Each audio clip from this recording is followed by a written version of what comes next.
안녕하세요, 여러분. 울산 강남고 친구들 안녕. 유충열전 공부해 보도록 하겠습니다. 너무 강의가 길어지면 힘들 것 같아서 20분 정도씩 끊어가지고 몇 편짜리 강의가 될지 모르겠네요. 유충열전에 해당되는 것을 한번 20분씩 쪼개서 강의를 올려보도록 하겠는데, 선생님이 준비한 첫 장면 그림을 한번 보실래요? 슈퍼히어로라고 돼 있고 유충열전 어떤 어벤져스 같은 사람들이 악수를 하고 있는데 왜 이렇게 이런 그림을 선생님이 제시했을까요? 한번 생각해 볼까? 자, 유충열전은 작자 미상의 고전 소설이고요. 그때 실제로 조선시대 때 어떤 시대 때 이 소설이 쓰여졌냐면은 병자호란의 수모를 겪은 다음에 쓰여졌습니다.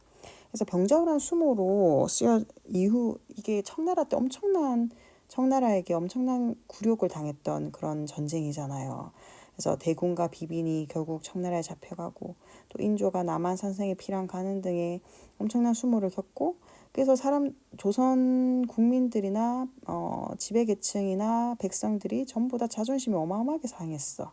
그렇기 때문에 이 병자호란을 배경 이후에 많은 고전 영웅 소설들이 많이 적혀졌습니다. 그래서 문학적으로 그 분풀이를 하고 어떤 승화시켜서 다음을 모색해 보려고 하는 그런 활동들이 많이 일어난 거예요. 그래서 아무튼 유충열전은 유충열이라는 주인공인 영웅 소설이 되겠고, 그리고 병자호란은 청나라 때 당했다고 얘기했는데 여기 앞에 줄거리를 잠시 보면 중국 명나라 때 정원주부 유시문이라고 했거든요. 그러니까 중국 명나라를 배경으로 하고 있는 것입니다. 그러니까 소설 자체가 지금 이 유충열절은 분명한 조선시대 때 우리가 향유했던 소설입니다. 그런데 고전 소설의 배경 자체가 중국 명나라예요. 이런 경우가 아주 많습니다.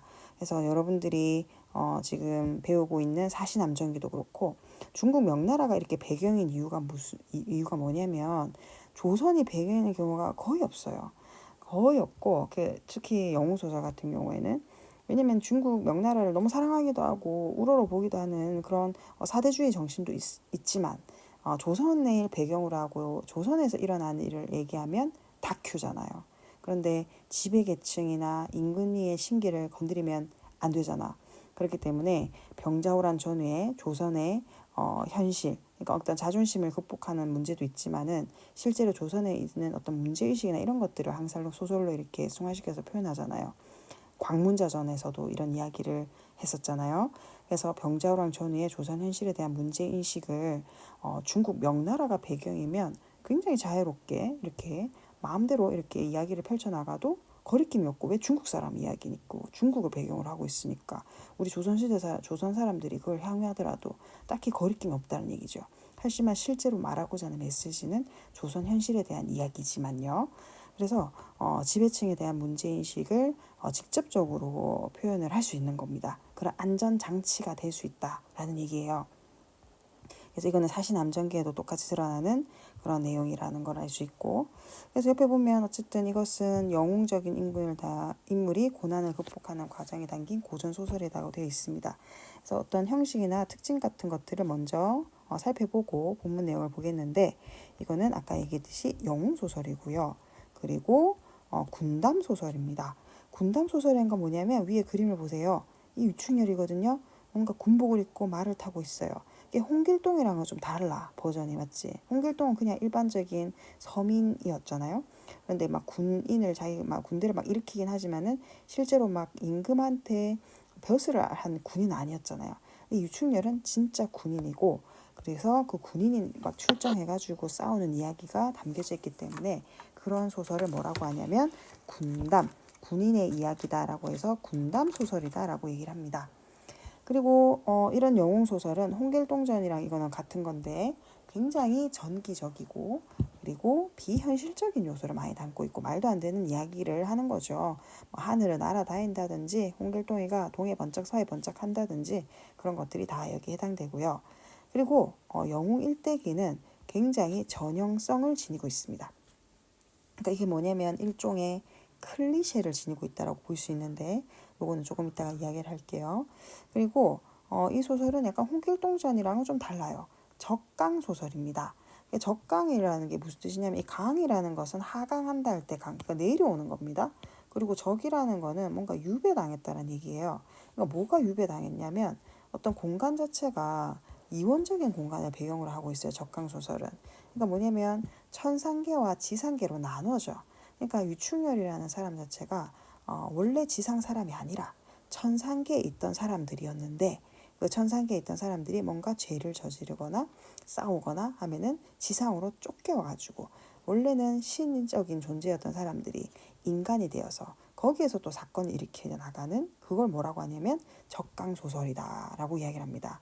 그러니까 하늘에서 내려오긴 했는데 약간 유배처럼 쫓겨나오는 그런 것들이 그런 어떤 에피소드로 이루어져 있고 이거 뭐 그리스 로마 신화에서도 뭐 이렇게 원래 위에 신이었는데 인간 세상으로 쫓겨 내려오고 이런 내용이 늘 나오잖아요.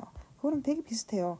동서공을 막론하고 어떤 그런 영웅들이 나오거나 어떤 신적인 존재가 나오는 것들의 이야기의 어떤 틀, 클리셰는 되게 비슷하다. 그리고 고전소설의 주제의식에 대해서 얘기를 해보겠는데 모든 고전소설은 대부분의 고전소설은 90% 이상 표면적인 주제와 이면적인 주제로 나눠집니다. 그러니까 겉으로 드러나는 거는 보통 이렇게 유교적인 거예요. 그러니까 이충렬이 군대 나가가지고 막 싸워가지고 임금을 위해서 이기고 그럼 나라에 충성하는 거잖아. 그러니까 겉으로는 그런 걸 드러내는 것 같이 보여. 하지만 실질적으로 말하고자 하는 것은 숨어 있는데요. 특히 판소리계 소설 같은 경우에는 표면적인 주제는 효, 뭐 이런 것들이죠. 유교적인 가치관이고 이면적인 주제는 서민들의 어떤 울분이나 한을 드러내는 것이 많은데 아주 노골적인 어떤 이야기라든지 사랑이라든지 뭐 춘향과 심청전, 뭐 토끼전 뭐 이런 거에서 그런데 이 유충렬전 영웅 소설에서는 딱히 서민의 이야기라기보다는 겉으로는 그냥 국가에 대한 충성심을 표현하는 것처럼 보이나 이면적인 주제는 어떤 양반의 어떤 욕구, 욕망이 드러나는 그런 소설이에요. 이거는 그래서 몰락한 계층이 다시 한 번 더 권력을 회복해보자는 어떤 의지를 드러내는 되게 위험한 거잖아요. 이거는 이거 임금님이 이걸 눈치채면 좀 약간 되게 위험한 발상이잖아요. 몰락했는데 그걸 다시 권력을 회복한다.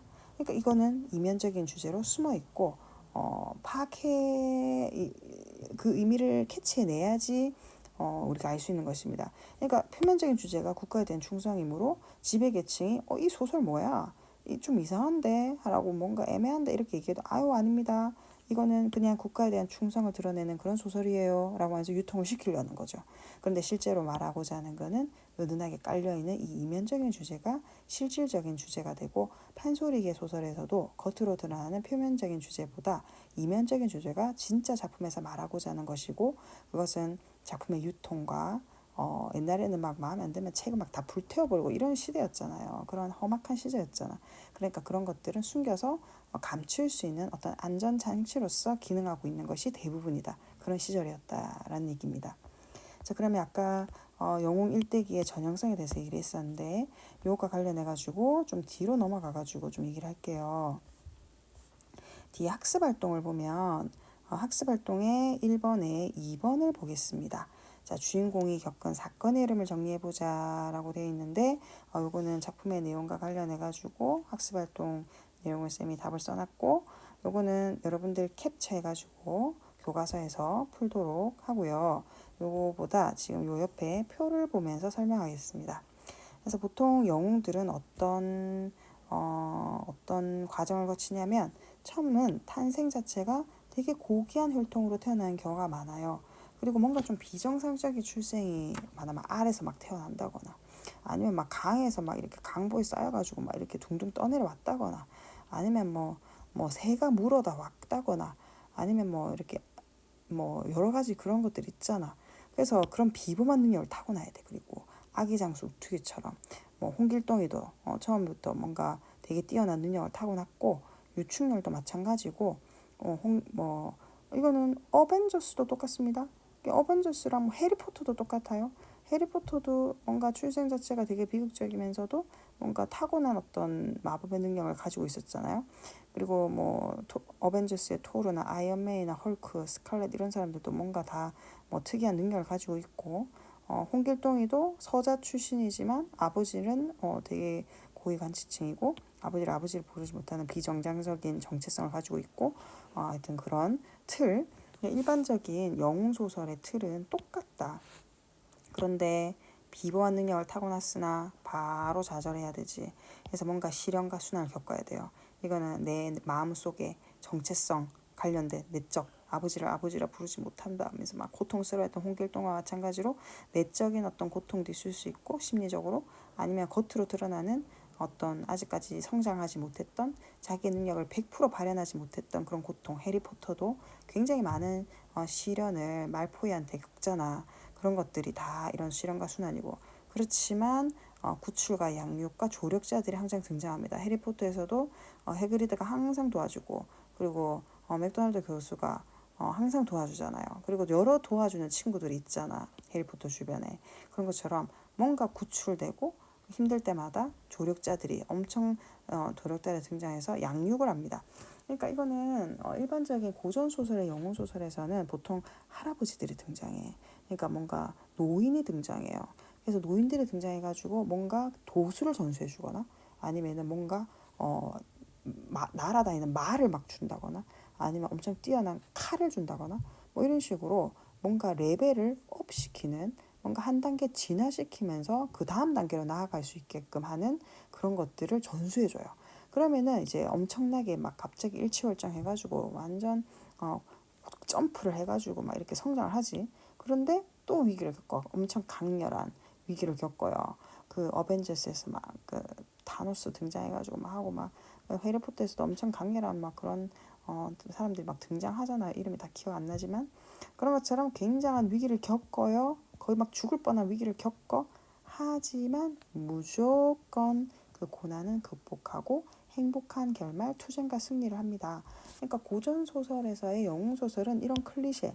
근데 뭐 아까 선생님이 얘기했지만은 일반적인 영웅이 등장하는 어벤져스도 똑같고 어벤져스도 다 이렇고 그다음에 또 요즘에 뭐 유행하는 웹소설인 나 혼자만 레벨업이라든지 아니면 전지적 독자 시점이라든지 뭐 그런 웹소설도 되게 비슷한 어떤 클리셰를 띠고 있거든요.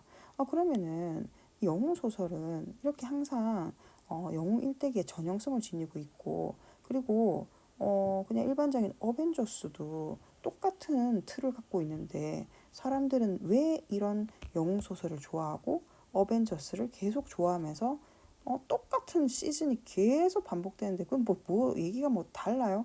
맨날 약간 조금 악당들이 약간 달라질 뿐이고 그 캐릭터는 그대로 있잖아.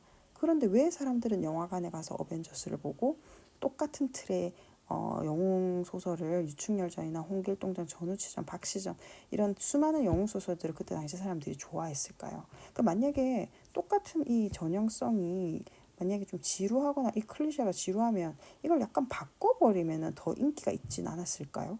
어떻게 생각하세요? 그거는 클리셰는 깨면 될까요? 안 될까요? 웹소설도 마찬가지입니다. 클리셰는 깨지 않아서 클리셰인 것입니다. 절대 깨지면 안 돼요. 왜냐면은 영웅 소설은 그 끝을 알아. 그 끝을 알기 때문에 우리가 보는 거거든요. 어벤져스의 끝, 어벤져스가 죽을 거라고 생각하면 물론 아이언맨이 죽긴 했네요. 아이언맨은 죽었지만 하여튼 그거는 조금 뭐 일종의 어떤 희생이 필요했기 때문에 한 명 정도는 죽었고 하지만 대부분은 죽지 않아. 그리고 유충열전이 죽을 거라고 생각하고 박씨전에서 박씨가 죽을 거라고 생각하고 그 소설을 읽기 시작한 사람은 없고 웹소설도 그 웹소설 주인공이 죽을 거라고 생각하고 읽는 사람은 없어요. 그래서 왜 그러면은 그 틀을 깨지지 않고 그 소설을 읽고 그 영화를 보냐면 그 캐릭터 자체의 매력 때문입니다. 그래서 그 캐릭터 아이언맨이 좋고 헐크가 좋고 토르가 좋아서 그 영화를 보러 가는 것처럼 어떤 각각의 웹소설도 그렇고 이 유충열, 홍길동, 박씨라는 어떤 캐릭터성 조금 큰 차이는 없을지라도 약간의 미묘한 차이가 있는 그 영웅들의 그 캐릭터성이 좋고 끝을 알지만 우리가 보면서 그걸 또 희열을 느끼는 거거든요. 안전한 그 전형성 안에서 이루어지는 이야기를 읽는 것입니다. 그 끝을 알지만 읽는 것입니다. 그래서 그게 영웅 소설이나 뭐 일반적인 히어로물도 다 비슷비슷하게 연결된다라는 것을 너무 재밌잖아요. 이게 너무 재밌지. 자, 그러면 넘어가서 앞부분에 넘어와서 한번 이야기를 계속 이어가 볼게요. 자, 거기 앞부분에 줄거리를 보겠습니다. 힘든가요, 지금? 졸린가요? 괜찮죠? 아직은? 근데 이 소설을 여러분들이 대충 이렇게 훑어보면 느낌이 오겠지만 앞에 줄거리나 틀 자체는 심플해요. 영웅소설의 서사 구조를 그대로 따르고 있어요. 별로 어려운 게 없어. 그런데 문제가 어려운 한자가 진짜 많습니다. 그래서 그게 힘들어. 지금 보니까. 그래서 한자를 하나하나 해석해내는 게 쉽지 않겠고 그 한자를 잘 따라오고 해석을 하면서 옆에 각주가 달려있지만 각주가 안 달려있는 것들도 어려운 단어들이 많아요. 그래서 그거를 지치지 않게 잘 따라오는 것이 중요하겠다. 자, 중국 명나라가 배경이라고 했고 영종 때 정원 주부, 그러니까 이거는 뭐냐면 일종의 벼슬 명칭입니다. 중국 명나라 때 중국 사람 유심이에요. 이 유심은 중국 명나라 개국 공신, 그러니까 나라를 세웠던 공신의 후예로서 굉장한 충신이었습니다. 그래서 그런데 자식이 없었어요. 그래서 부인과 함께 뭔가 치성을 드렸어. 이렇게 정화수 떠놓고 막 비나이다 해가지고 태몽을 꾼 다음에 충혈을 낳았다 이런 얘기 나오지. 그러니까 출생 자체가 그냥 자연 인식된 게 아니고 뭔가 하늘이 점지해 준 거예요. 그래서 굉장히 비정상적 출생이면서 굉장히 고위 관직층의 아들로 태어납니다. 유충렬이. 그래서 고귀한 혈통과 비정상적 출생이라는 영웅 소설의 전형성이 클리셰를 따르고 있네요. 그런데 그 조정의 신하들 중에서 뭔가 욕심을 품은 그러니까 뭔가 마음을 잘못 먹은 그런 사람들이 정한담이라는 사람이 유심을 모함해서 유충렬 아버지를 모함해가지고 귀양을 보내버려요. 그래서 이 유충렬이 나중에 이 정한담 일파하고 대척하는 정한담은 악당으로 그려지고 있다라는 것을 알 수 있습니다. 그래서 이제 본문 내용이 이제 전개부터 시작이 되는데요. 요 본문은